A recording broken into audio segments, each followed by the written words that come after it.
ఓం శ్రీ మహాగణాధిపతయే నమః. అందరికీ నమస్కారం.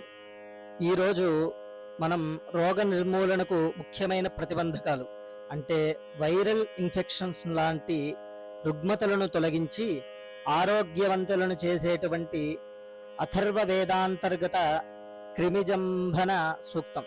క్రిమిజంభనం అనగా క్రిమినాశనం అనే అర్థం. ఈ క్రిమినాశన సూక్తాన్ని మీకు అందిస్తున్నాము. కావున అందరూ భక్తి శ్రద్ధలతో ఈ సూక్తాన్ని విని ఆయుష్మంతులు అగుదురుగాక.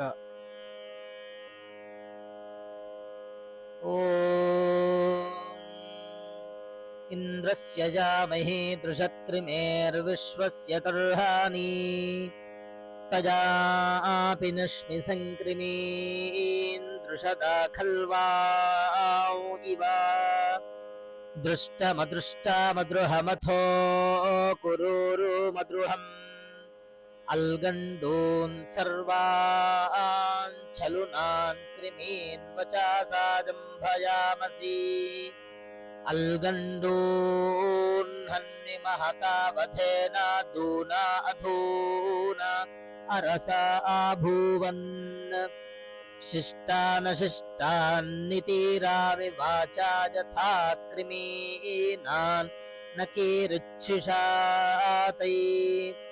అన్వాంత్రియం శీర్షణ్యా అమథోపార్ష్టేయం క్రిమీనో అవస్కవం యధ్వరం క్రిమీన్ వచాసాజం భజామసి ये क्रिमाजः पर्वातेषु वनेष्वौषाधीषु पशुष्वप्स्व अन्तः ये अस्माकं तन्वामाविविशुः सर्वं तद्धन्मि जनीमत्कृमीनाम्. ॐ